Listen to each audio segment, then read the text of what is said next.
பாருங்க, நீங்க வச்சீங்களோ வைக்கலையோ, எடுத்தீங்களோ எடுக்கலையோ, என்கிட்ட பாக்கலங்கண்ணா. அன்னைக்கு அப்படித்தான் 1000 ரூபாயை காணோன்னு என் மேல திருட்டு பழி போட்டேன். அப்புறம் அந்த பணம் உன் பாக்கெட்லயே இருந்துச்சு. தப்பு வெற்றி, ரொம்ப தப்பு. நீ ரொம்ப தப்பா நடந்துக்கிற.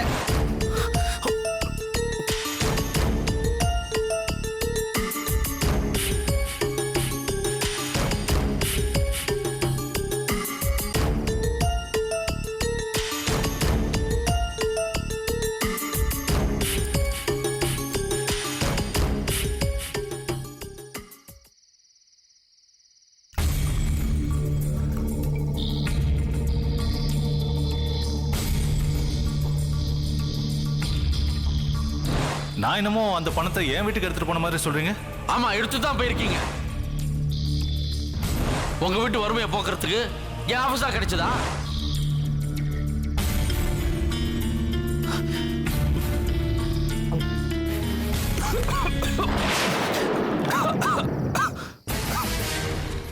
சக்தி தண்ணி அடிச்சு. டேய் சக்தி, டேய்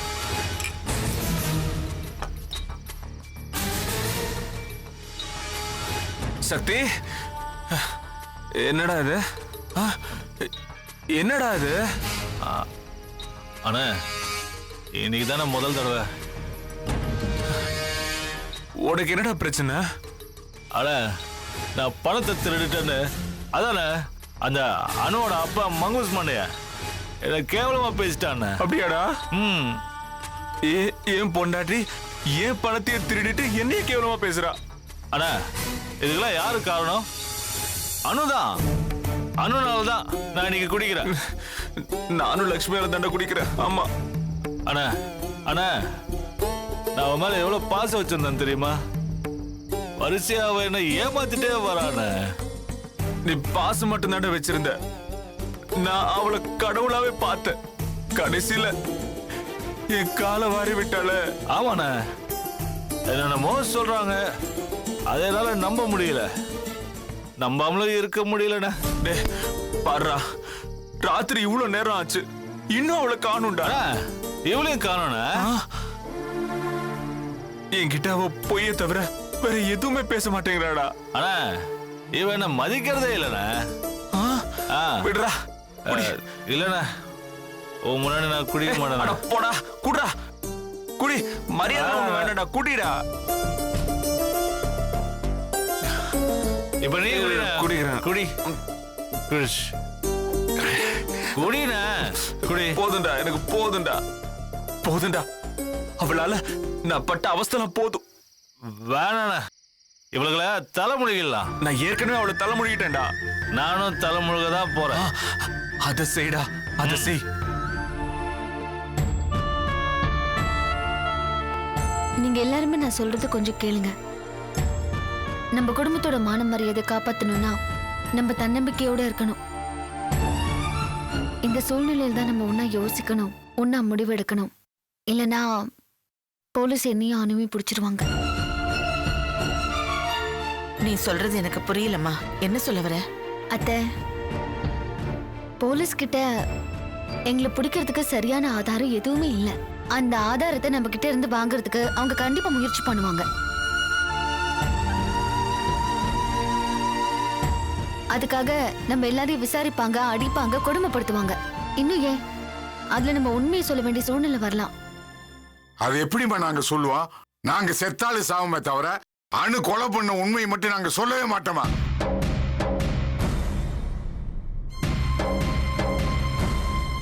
மாமா, இந்த தன்னம்பிக்கை மட்டும் போதும் மாமா. ஆனா அந்த டிஐஜி சாதாரணமான ஆள் கிடையாது.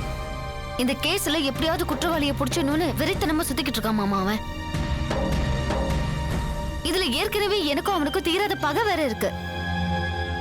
பத்தாததுக்கு அந்த புவி அவனோட அக்கா பையன் வேற. அவன் இந்த கேஸ லேசாலாம் விட மாட்டான் மாமா. கண்டிப்பா இதுல நம்ம உஷாரா தான் இருக்கணும்.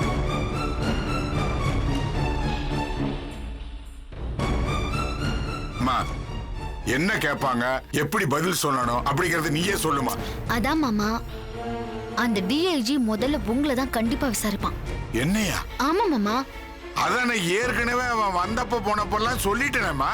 மாமா அந்த விசாரணை வேற, இப்ப பண்ண போற விசாரணை வேற. ஓ அப்படியா? சரிம்மா சொல்லுமா. உங்க எல்லாருக்கும் ஒரு விஷயத்த நல்லா சொல்றேன், கேட்டுக்கோங்க.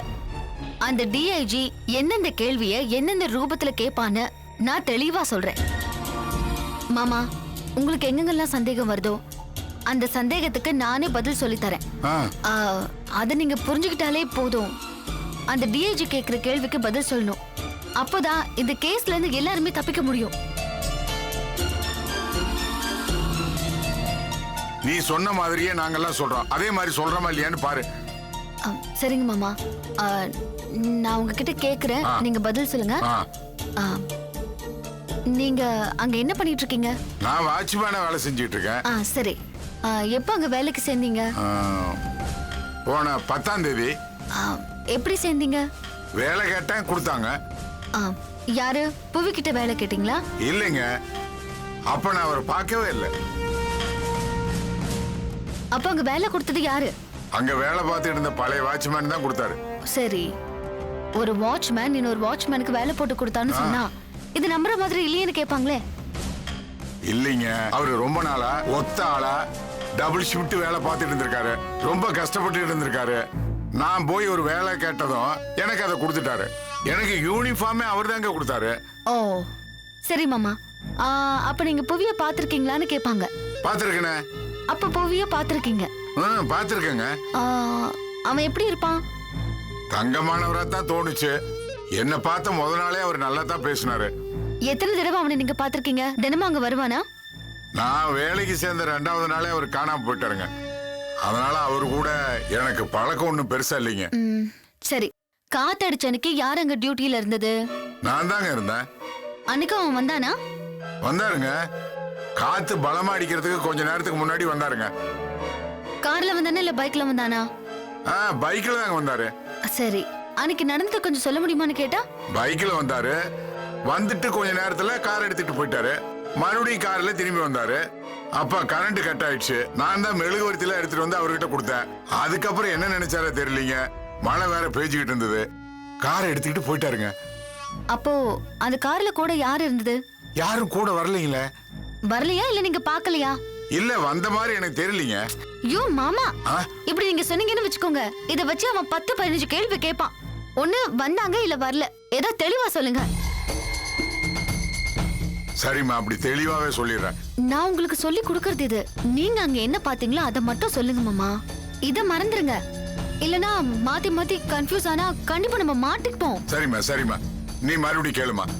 சரி, அனுவை நீங்க அங்க பாத்தீங்களா இல்லையா? அனு அங்க வரலையே.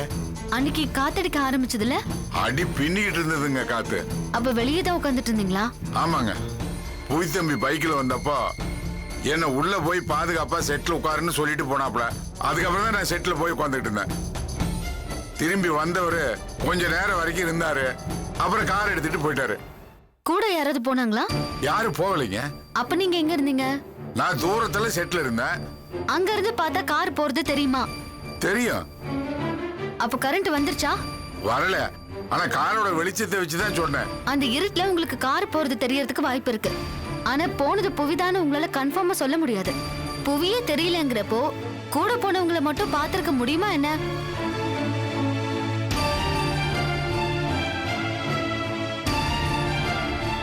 இதுக்கு நான் என்ன மாதிரி பதில் சொன்னா தப்பிக்க முடியும்னு நீ சொல்லு லட்சுமி. மாமா, உங்களுக்கு என்ன தெரியுதோ அதை மட்டுமே சொல்லுங்க. ஐயோ, எனக்கு எதுவும் தெரியலம்மா. அப்ப அதுதான் பதில். அவங்க கேட்டாங்கன்னா இதே பதில சொல்லுங்க.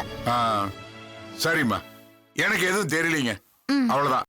அவ்வளவுதானே லட்சுமி? ஆமா மாமா, இது மட்டும் நீங்க சொல்லுங்க மாமா. அப்புறம் அவன் கற்பனையா வேற கேட்பான். இதுல கற்பனையா வேற கேட்பானா? ஆமா மாமா, அதுதான் இந்த விசாரணையோட முக்கியமான ஏரியாவே. இங்கதான் அவன் நம்மள கோவப்படுத்துவான், ஆத்திரப்படுத்துவான், எல்லாம் பண்ணுவான். அங்கதான் நம்ம உஷாரா இருக்கணும். ஒரு நாட்டாம வாட்ச்மேனா வர வேண்டிய அவசியம் என்னன்னு கேட்பான்.